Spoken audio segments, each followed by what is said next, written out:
Hey guys, welcome to the Stop Renting podcast. Rodrigo Posada, Kara Berger. Shoreline Group, Sarasota, Florida. Yep. Today we're going to talk about, I got a funny story, and then we're going to talk about. Do you want to tell your funny story first? Yeah, I'll tell my funny story. Okay, he's going to tell his funny story first. So, more of the story is that everybody should have a buyer's agent when they go to buy and a selling agent when they go to sell. And not every, but 99% of transactions should have a buyer's agent representing the buyer and a selling agent representing the seller. Here goes the funny story. And as always, it's going to sound fake, but it's true. So we had a closing yesterday and we did the walkthrough in the morning. If you're buying a house, you should probably do a walkthrough the morning of or the day before you sign to make sure the house is in the same condition as when you originally walked through it. Whether it's been a month or a 2-week close, whatever amount of time of closing from contract to closing, you should still do a walkthrough right before you sign all the paperwork and send any money. So we did our walkthrough, and when our clients originally had seen the house, this was actually the house that we did the 5 offers and we won. Oh, okay, so even more to the reason, because sometimes people say, well, if the house is very well priced, you don't need a buyer's agent because that's going to hinder you in winning against maybe if somebody else comes and says, I'll work directly with the listing agent to win in a multi-bid situation. That's not true either because my buyer had me as a buyer's agent and we still won. And we weren't even the highest, so we didn't even only win on price. We didn't even win on price. We won on other terms. Depends on who you want to work with. Exactly. And that'll be another story. But again, go back to the walkthrough. So we do the walkthrough, and when we walked the house the first time, there was a bed in the principal bedroom. And underneath the bed, unbeknownst to us, we found this out yesterday, was a 3x3, it was carpet. It was a 3x3 foot stain, very pronounced stain in the carpet. Oh, perfect. And they put the bed over it? The bed was over it, which means we couldn't see it. So it became and carpet is carpet. I'm not a fan of carpet in Florida, but carpet does stain over the years. And there's obviously different, when you've seen enough carpet over the years, you'll understand there's different types of staining on carpet. This type of stain was is a very interesting color, is what I can say. And the size of it was really weird. And we had no idea where it came from. So my buyer yesterday morning was like, Rod, what is this? We didn't see this in the walkthrough. We're not happy about this. The wife was visibly not happy about it. We didn't know what it was. We thought maybe it's bodily fluids, maybe it's animals, maybe it's mold, maybe it's leaks. There's so many things that it could be. Start thinking of all the things it could be. Correct. So we were supposed to close at 9:30. We did an 8:30 walkthrough. So we go to the title company. And my buyers, we did the walkthrough, and my client, I could tell they were kind of upset about it, but they said, that's fine. Let's just go to the walkthrough. In the drive to the closing, in the drive from the walkthrough to the closing, my clients spoke and they said, Rod, like we're not comfortable with closing right now. We want something. And that's stressful. And you're like, oh no. Yeah. Like, down to the wire. Down to the wire. And it's financing. So our financing, we already had conditional approval. All that was done already. So we were, again, supposed to sign in 30, 45 minutes at this point. So my buyer, rightfully so, said, Rod, we're not comfortable with signing these documents today for closing because there's a pretty significant damage to the carpet. Okay. Yeah, they didn't want to sign. They basically said, Rod, we're not their initial thing was, Rod, we're not comfortable. What are our options?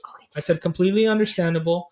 Your options right now realistically are to not sign the contract or the closing disclosures, all the paperwork, all the closing, the mortgage, everything. Don't sign until we get some type of solution from the seller. Time out to say, if there was no buyer's agent representing them, and they just called the listing agent and said, hey, we don't want to close today, the listing agent, I promise you, would have just been like, sucks to suck. Oh, yeah. Sign the paperwork, or we're keeping what was a pretty hefty initial deposit. So, and the buyer, basically, I had to tell him, like, my job is to represent you at this point, and this is when things go wrong. This is when a buyer's agent is extremely important. Because if not, your other option would be to go to the listing agent who's going to say, I don't represent you. It is what it is. It is. And they represent the seller. Because, and they just want it to get closed. They don't care. So. They do not care. So we had the conversation. You need to not sign. I told the title company, hold, we're not signing anything until we get some type of solution. Long story short, it took about, I think we signed at 1:30. So from 9:30 to 1:30, we went back and forth with the seller and said, hey, we're not signing any documentation. We're not closing today until we get some type of solution for this situation that arose.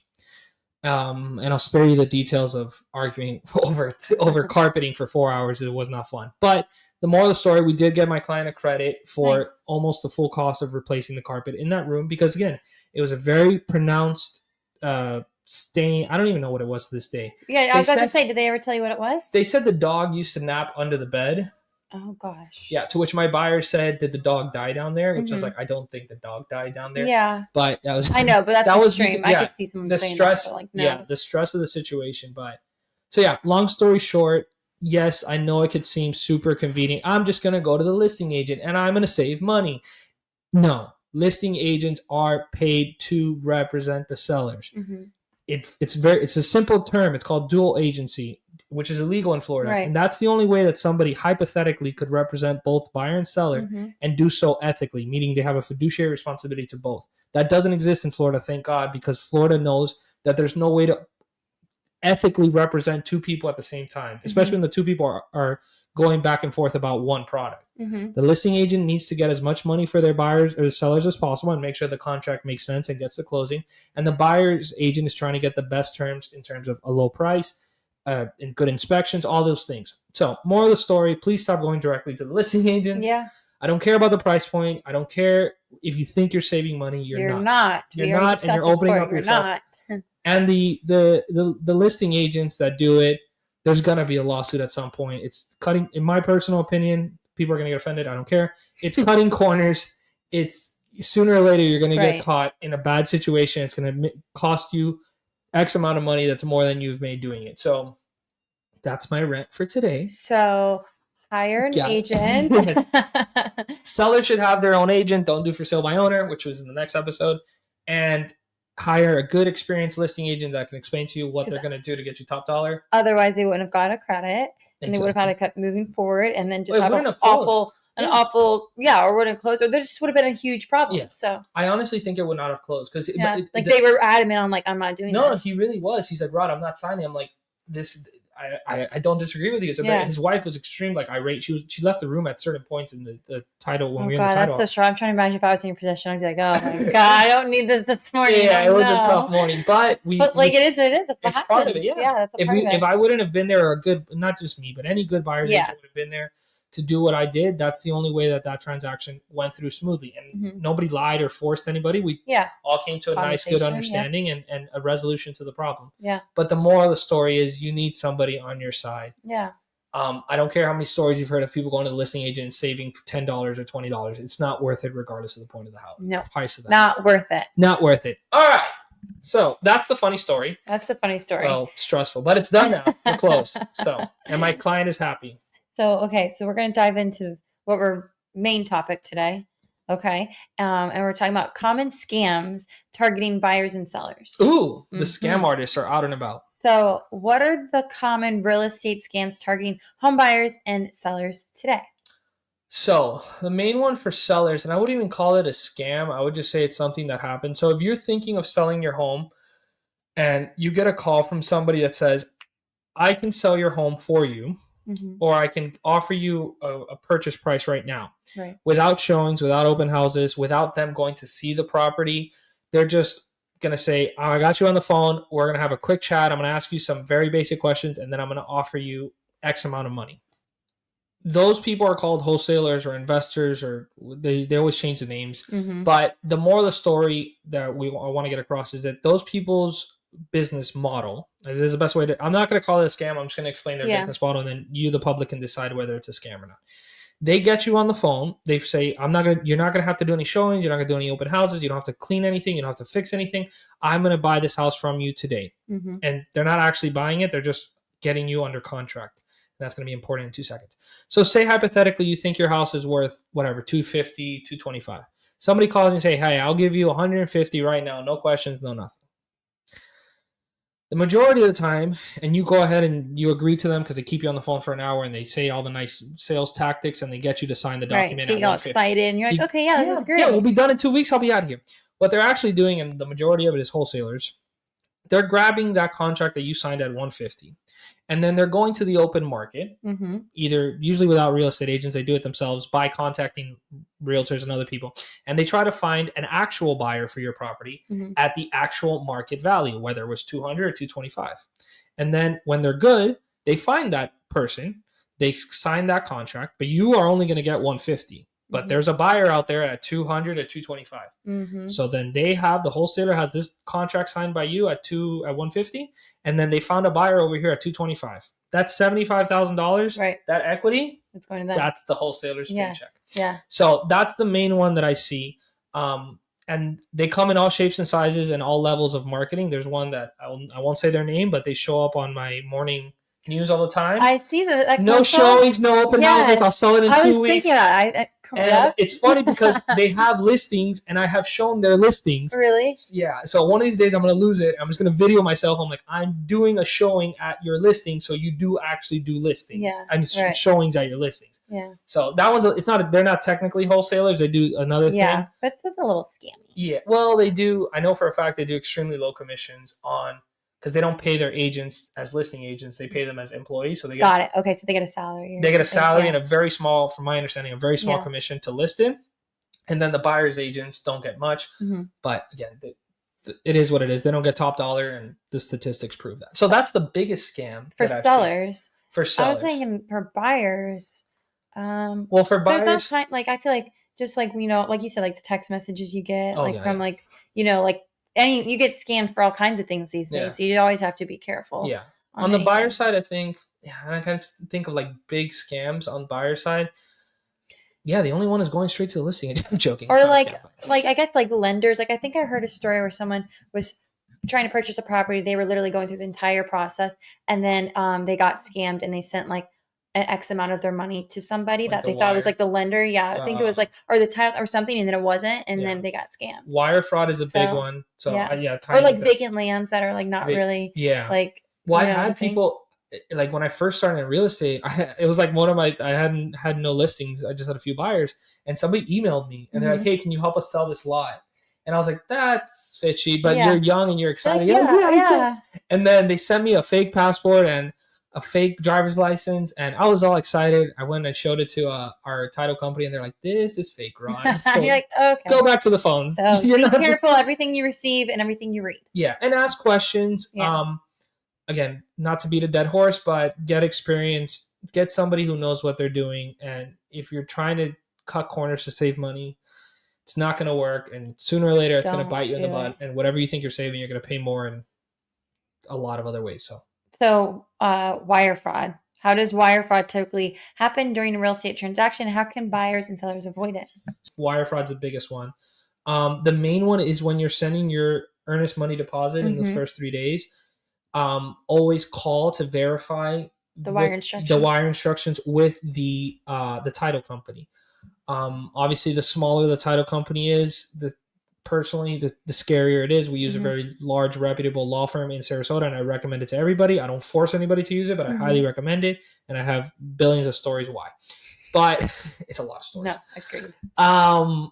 But the moral of the story is make sure you call and verify, because it doesn't even really matter the title company. Anybody can sneak an email in, and they can copy and paste all the information and change 2 numbers, and boom, you just wired $5, $10, $50,000. Yeah, and you wouldn't even notice it. So always call. Yeah, so call to verify wire instructions. Be super careful when you're going to send the money. And to preempt of that, make sure you use a good title company. Yeah, that helps I agree. Kind of minimize it. How do scammers use fake escrow companies or fraudulent agents to trick people during a sale? So yeah, I've seen some where people were, I think that the scariest one is the wire fraud when they hide it in there. And then the other one is when like whole homes are listed for sale that are not for sale. Yeah, that's just, you have to do your research. But again, why you should have an agent, because they'll do their due diligence and making sure that this is legit. Yeah, because if you're just by yourself, so hypothetically, if you're a buyer, you're like, I don't want a buyer's agent, and I don't want there to be a listing agent because I hate realtors and they shouldn't make any money. Yeah. And you try to go as a single buyer to for sale by owner homes, be careful, because it's Zillow. Like anybody can post on Zillow whatever they want. Right. Zillow's verification for sale by owners is very minimal. It's easy to scam. So be super careful, to the point, like have an experienced agent on both sides helping you. What steps can buyers take to verify if a property listing is legitimate? Get a buyer's agent. Yep. That's it. Agreed. No, but seriously, that's the honest. I can go into detail. Go look at the tax records. Go find the last time it was bought and sold. Call the utility companies if you want. There's plenty of ways to find out who the actual owner of the property is. But the reality is, if you're looking to buy a home and you have a 9 to 5 or a regular job, just do your job. your regular job, and then hire an agent or contract. You don't even hire, because if you're a buyer, you're probably not paying for the agent, their commission. So get an agent who knows what they're doing and let them do that. Let them figure it out. That's what our job is. Correct. To bring you properties that are actually for sale, that are legit properties to buy. We don't want to get scammed either. So. No, God, no. I hate scammers. How can sellers confirm that a buyer's offer is real and not part of a scam? So that's a good one. And I will include scams, and I will include wholesalers in that definition of scams, because if you're a listing agent and you know what you're doing and you're representing your sellers properly, if a wholesaler tries to sneak in an offer, you as an experienced listing agent should be able to tell your buyer, your prospective seller, even if it's been whatever 4 or 5 months, they're desperate, they just want a contract, and this lowball offer comes in, maybe they just want to jump on it, but you as an experienced listing agent should be able to review it and say, hey, just so you're aware, this is what this technically is. And another side note about the wholesalers, they'll use the 7 or the 10-day inspection period to try to find that larger buyer. And what they'll do is at the end of the 7 days, if they haven't found that bigger buyer, they're just going to back out. Yeah, and that's wasting your time. And the property's going to look bad because you went pending and you came back to the market. So, from the seller's perspective, again, if you're doing for sale by owner, it's going to be tough. There's not really, other than just having read hundreds of offers and prepared hundreds of offers, I really don't know how a seller who's doing it by themselves would be able to evaluate to make sure that it's legit. But yeah, you should call the mortgage company. If it's a bank statement, you should have some idea what bank statements look like based on the banks. So there's a bunch of other things, but again, moral of the story, get a listing agent. Yep, get an agent who doesn't want to represent both sides. Get a I'm beating What are some red flags in property pricing or listing descriptions that could signal a scam? So like the auction ones that we keep having? Oh, yeah. Somebody's bright idea in Sarasota. So horrible. If you ever find I know who it is. They put listings at $1,000. Mind you, the median home price in Sarasota is $300,000. Yeah, for this like guy. What? So they put $1,000, and obviously a lot of people are going to be like, "This is awesome," and it reads pretty clearly that it's an auction, but it's in the fine print, which nobody reads. So I don't know if it's a scam or not. God bless them. I hope that whatever type of pricing strategy that is that they're doing, I hope it works. But it's almost like they're just not really putting. Like, they're not describing what it is, like you said, like an auction. So it kind of is this scam, because it's making people, like, at first, you're going to have so many interested people because they're like, what? Oh, my gosh. But then you have to explain to them what it is, and then it's like a whole stupid thing. And it's still going to end up being almost the same price. But I think I would say that that's more of a scam to the industry as opposed to a scam towards individual people, because you are artificially trying to trick people into putting eyes on your property without actually demonstrating the value of that house, because that house is still probably going to sell for the normal price, $250 to whatever, $300, because they're all run down. But I don't know. To me, it's just, I know it's ethical and there's nowhere to complain to, but it's scammy. I mean, and then in listing descriptions, I mean, I guess you can tell, like, when something sounds a little fishy. I feel like remodeled. Yeah, like totally just really cheesy, and like, I don't know. Just, you can tell. Yeah, which is also a reason to get a good listing agent, so you don't end up with a cheesy listing description. Like, it just sounds like, what? This doesn't, like, I mean, everything always sounds cheesy, but like, everything's cheesy. How important is it to meet agents, property owners, or buyers in person before making any financial commitments? So yeah, especially from the seller side. On the buyer side, I really don't know how you do it without meeting the buyer's agent. So that's pretty straightforward. You go see houses, you meet. Right. I guess if you're going to sign a buyer's agent, a buyer broker agreement up front, you should probably want to meet them in person, but that's more important is for the seller.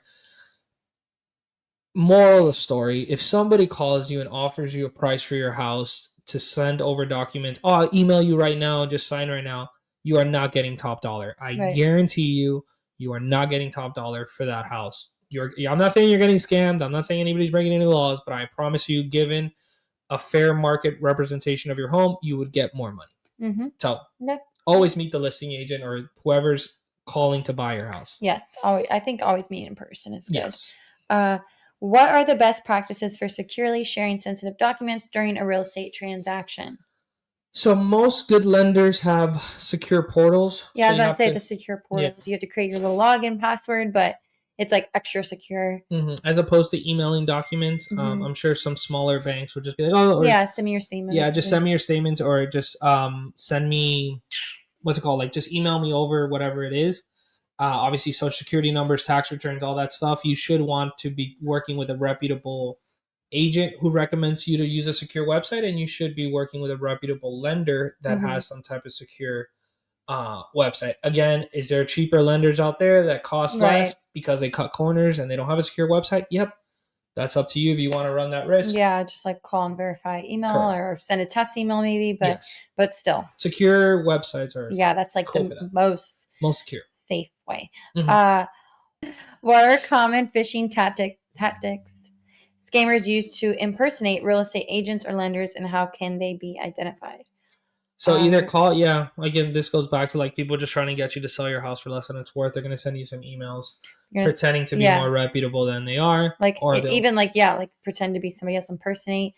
Just really read through the email address, make sure nothing like not yes, like it's literally the same as maybe your agent. or the lender. Or the lender, whoever you're talking to, like it can just be like a small letter that changes, and then that's when you know Phishing like who ones you've are been talking pretty, to. yeah. It's Yeah, just, yeah, just be super careful what everything you're anytime you're sending documentation yeah, in the buying process. Yeah, and then if they have a secure website, that's obviously best. But yeah, that yeah. would be I my mean, yeah, the top one. drive, yeah, Yeah, something like phishing that. is a pretty scary one. And for definition's sake, phishing is when somebody Post emails. fishing, no, I'm kidding. Well, they do. They send out a bunch of like Yeah, scam emails, and then they're hoping that somebody gets tricked by the scam email and then yep. sends them information or money or yada I yada. mean, fishing's like for like all businesses too. It's Yeah, just yeah, yeah. scary. There's so many people I out there remember that when I do was that. at Bank of America, we'd had like I swear to God, it was every month like an Yeah. anti-phishing seminar thing. I was like, dude, it was Mm-hmm. so much fun. Yeah, you're like, okay, Yeah, yeah. pull me But now. like, I get it, 'cause if that happens and they take encrypted Oh documents my and God, stuff, yeah, yeah. then Inside the it's bank, I really bad. completely, yeah, I understand Yeah, why they did it. I'm joking. I we don't get think they're it, ever gonna but hire me still. again. What immediate steps should buyers or sellers take if they suspect they are being scammed? Yeah, so I guess it depends what stage of the scam process you're in. Yeah, like, did you already lose money? Yeah, Are you like wondering if this is a scam or not? yeah. I would say the only realistic, like if you send money like on the buyer side and you weren't represented properly and you made a mistake and you sent the wire, go to your bank, it's going to Yeah. be tough to get wire money back, especially if you sent it to another country or whatever. Even if you send it inside the US, it's still very difficult to get wires back. Mm-hmm. So on the selling side, if at any point you start to feel like suspicious about the process and you haven't signed anything, just take a step back Mm-hmm. and contact somebody and say, hey, does this make sense? Yeah. This person just call me Get and some advice, like yeah, even if you have like a lawyer friend or something, somebody, yeah, yeah, yeah. that's kind of in the business. Um, Yeah. And yeah. again, beating dead horse, but like sellers signing their properties to wholesalers for 30-40% less than the house could get on the actual market, I think is the Yeah. biggest one. And I see it Yeah. all the time. I agree. I get constant text messages from wholesalers asking me if Oh my I God, have I a hate buyer for this. this house. Yeah, do you have a buyer? I'm like, oh, leave me alone. Uh, Get a who, job. who should victims contact first? Real estate agents, law enforcement, or financial institutions? I guess it depends what stage you're at. Mm, If you already sent money, honestly, no matter how good of an agent we are, there's nothing we can yeah, do. like financial institutions, Yeah, call the maybe. bank, say, Yeah. hey, I think this is a scam, have them start the process. Hopefully the money hasn't gone out. And then if it has gone out, law enforcement. And I Yeah. can't tell you how many times from my experience when I worked in Bank of America on the retail side, it happens very often. Yeah. I know everybody thinks they're smart, but it's Oh, I'm scary. sure. And yeah, they don't care. You could be in retirement and it's your last 50 grand and they will take 49,999. So Yeah. yeah, just be super, super careful. Yeah, it just depends on where you're at in the process. Correct. Hopefully, it's not happening to you, though. How can buyers and sellers report real estate scams to protect others in the market? So I'm doing my broker test. I read a chapter about this. Mm-hmm. It's kind of hard because if the person who's doing the scamming, wholesalers, are Mm-hmm. not actual licensed agents, there's nobody to report them to. And again, Right. what they're doing is not technically illegal. Yeah. To me, it feels unethical, but whatever. Right. So there's nothing you can really, and there's no way to really report those people. And if it's like a phishing email or a scam or somebody, a wire fraud, it's good luck. Like the governments barely can find them. Yeah, Us I was individually saying or they not. don't really have time for it. I feel like they're Yeah, just kind of no, like, there really isn't. I mean, just be aware, and maybe if you come across something, just let others know, or maybe people on your team, like, hey, I received this. Like, just be aware if you get something like this similar. Just kind of makes you more aware. Correct. I guess always. Yeah, because the main thing is it's not like one of those crimes where like somebody, I don't know, steals your car or Yeah. breaks into your house. Right. Or it's something that can be tracked. Like financial crimes These related people are to tech whizzes. Like they they know really what are, they're and they're doing. very well hidden behind Yeah. VPNs and other countries. They're like the money's not coming back very rarely. So again, beating a dead horse, but just be like super careful of every process in the real estate transactions because there's a lot of scams inside and outside the industry, third parties coming into the industry. So yeah, just be really careful because when the money's gone, it's gone. And that's about it. So hire an Don't be agent. scammed. Yeah, don't be scammed, and we're here to help. Yes. Thank you guys.